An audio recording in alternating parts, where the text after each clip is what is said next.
Hi, I'm Tori and I'm a registered nurse. Today I'm going to be teaching you how to perform a left ventricular assist device dressing change. As a reminder, this video is for educational purposes only. Please follow any and all guidelines that your doctor has set for you, as everybody's care varies slightly. Alright guys, let's go ahead and get started. Alright, number one, we're going to go ahead and gather all of our supplies. Alright, so you're going to need a pack of sterile gloves. You're going to need regular gloves. You're going to need aseptic wipes. You're going to need sanitizer for your hands. You're going to need a patient.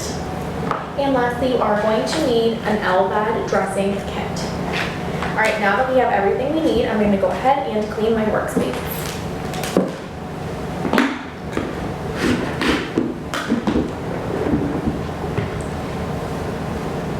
Alright, make sure you thoroughly clean the area that you will be working, as we do not want to have any cross-contamination of bacteria from our workspace to our sterile kit, which could then go to the patient. Alright, once everything is clean, give it 1 to 2 minutes to dry and to thoroughly kill all the bacteria. Alright guys, let's move on to step 3. I'm going to go ahead and put on my mask. I have a mask for myself as the caregiver and for my patient. So for purposes of this video, I will not be wearing a mask, as it would be difficult for you guys to hear me. But in a real life scenario, I would be putting on a mask and so would the patient. Alright, now we are going to go ahead and do step number 4. We'll be applying clean gloves.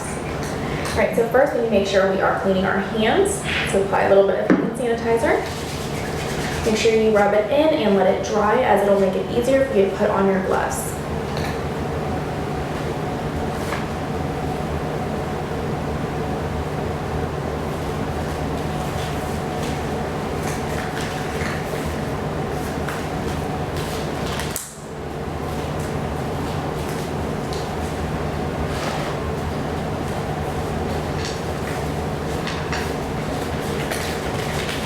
Alright guys, once you have on your clean gloves, we're going to go ahead and we're going to remove our patient's old dressing. Real quick, I'm going to bring you guys in for a closer view so you can see what's going on. We're going to go ahead and we're going to be removing our old dressing on our patient. So make sure when you have just your clean gloves on that you're not touching anywhere inside of the dressing, because that is a sterile environment currently. Alright, so let's go ahead and remove this. So first, you need to remove this, where we'll sometimes have people's name, date, and initials. Next, we're going to go ahead and remove this bottom piece. As you see, it goes under the driveline.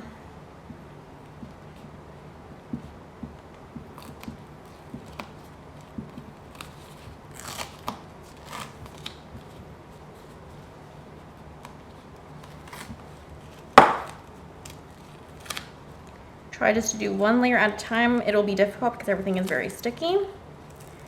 Perfect. All right, my last one. So I personally like to hold down in the middle and work around.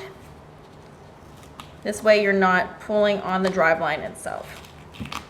And like I said, try to stay under just a sticky area. Don't try to go in where this clear window is, because that is sterile right now. And we don't want any infection with that could be on our hands to get in there.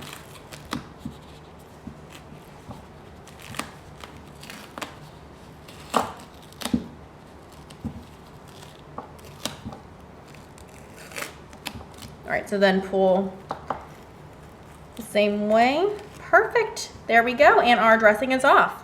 All right, so now that the dressing is off, we're going to go ahead and do step number 6, which is assess. So you want to go ahead and look. Do not touch in this area, but you want to look to make sure there's no signs of infection. So things we're looking for would be redness, swelling, any pus, drainage, any sense of smell, or if the patient has been running fevers recently. All right, so now we're going to move to step number 7. All right guys, now that we have successfully completed step number 6, which is assessing our patient for any signs of infection, we are now going to go ahead and remove our clean gloves, and we are going to sanitize our hands.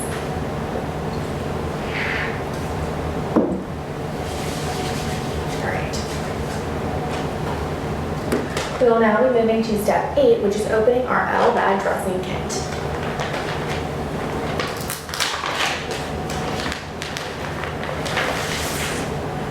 Alright, so in your kit, you're going to have a few things. They are going to provide you a little pack of hand sanitizer. They usually will provide you a pack of sterile gloves. I personally like to use my own. These ones are sized and it's a little bit easier if your hands are bigger or smaller, and these ones are a little bit thicker and easier to put on, but that is just my opinion. They are going to give you extra masks, but we'll already have our mask on by this point. Alright, so now we're going to go ahead and open.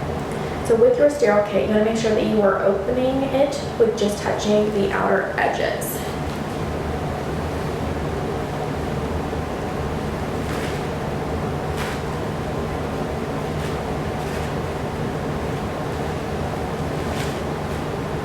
Just the outer edges to make sure we are keeping everything in the middle nice and sterile. Now you can go ahead and just touch the outer ½ inch and rotate it as needed. Perfect. Alright, so now we are going to go ahead and apply our sterile gloves, which is step number 9. Just a little bit more film.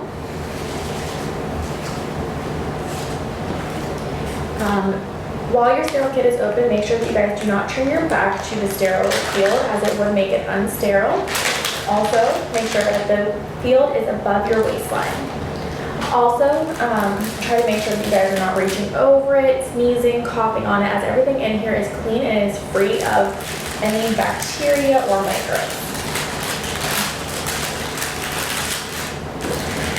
Alright, so this part is challenging and it does take a little bit to learn how to do it. A lot of people do struggle with it first, so don't worry. So the first thing we are going to do is you're going to take our fingers like pinchers. I'm actually going to use this hammer. Take your fingers like pinchers and you're going to grab the cup. You're going to pick it up like this. Then you're going to slide your hand into this hole here without touching any of the fingers of the gloves against your skin. Alright, so now this hand is sterile, so it cannot touch anything besides what is sterile.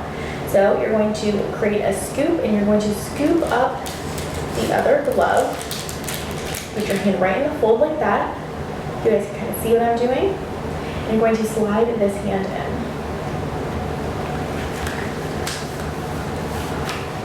Alright, now that your hands are sterile, if you need, you can now at this point adjust any fingers and you can make sure the gloves are fitting nicely.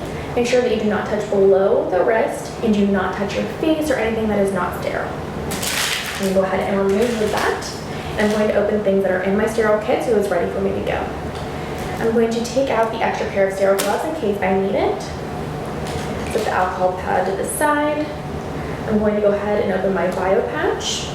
Make sure you're not over your sterile gloves, you're just kind of opening things and dropping it in quickly. I'm going to open my 4x4 gauze.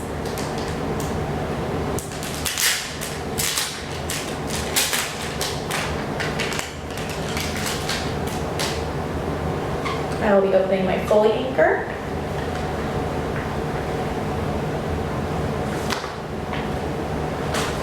And the last thing I'll be opening is my Chloropreps.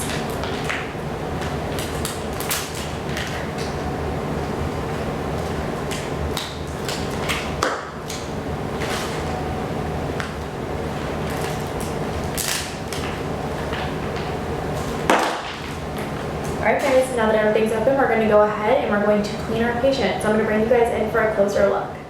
Alright guys, we are going to move on to step number 10, which is cleaning of the Driveline. So you're going to use your Chloropreps, you're going to press in on these levers and then you'll hear a snap. I cannot do this on the mannequin, but at home you'll do it and you're going to press and hear that snap, and you're going to go to your Driveline and you're going to clean north, south, east, and west. You'll clean with each Chloroprep for 60 to 90 seconds. Alright, ready?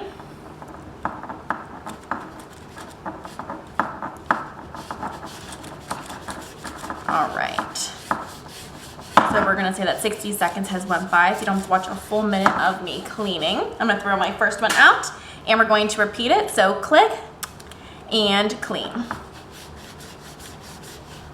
And then with the last one, I like to make sure I get around the outside, but don't bring the outside in, and make sure you clean the actual Driveline itself. All right, go ahead and throw that out. That was 60 to 90 seconds for that one as well. All right, so now we're almost done. We're gonna go ahead and we're going to dominate a hand as being dirty versus clean. So I'm going to pick up my bio patch, and if you see on the bio patch, it does say which side to go up and which side to go down. So this is now going to be my dirty hand. I won't touch anything else in my sterile field with it.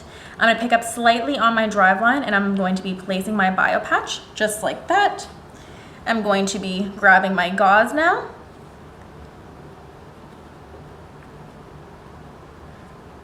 Perfect. You can go ahead and set that down.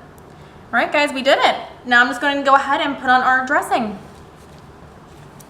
So these are nice. If you have the same ones, you just pull the back off, and it creates this really nice thing that you can hold on to so it doesn't stick to you. Great idea. When you do this, make sure that the clear, if you can see, goes over the Driveline. You want to do this so you can always be assessing it for infection.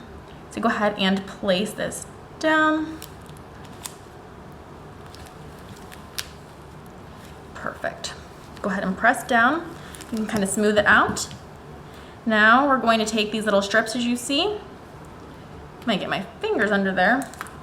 And these pull up just like that.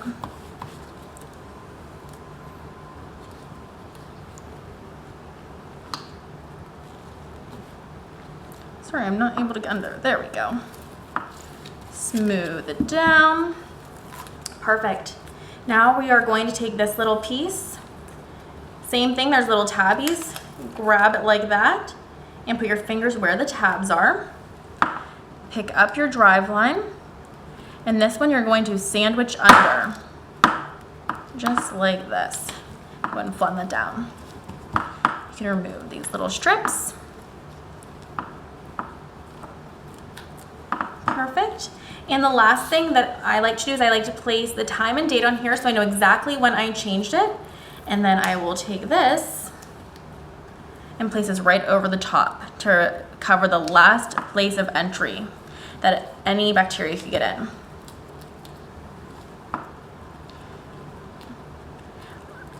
All right, guys, so the last thing, this is something that you guys may or may not have at home, is an anchor.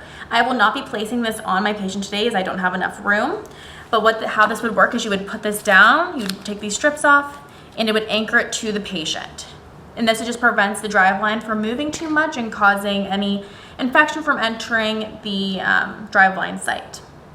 All right, guys, well, that's going to conclude the video. You have now successfully completed a left ventricular assist device Driveline dressing change at home. If you have any questions, concerns, or comments, go ahead and comment down below, and I'll be quick to answer back. If you feel that you notice any signs of infection or you have any questions about your particular care, please make sure you reach out to your provider, as they would be the best person to answer any specific questions that may differ in your care. All right, guys, well, thank you for watching.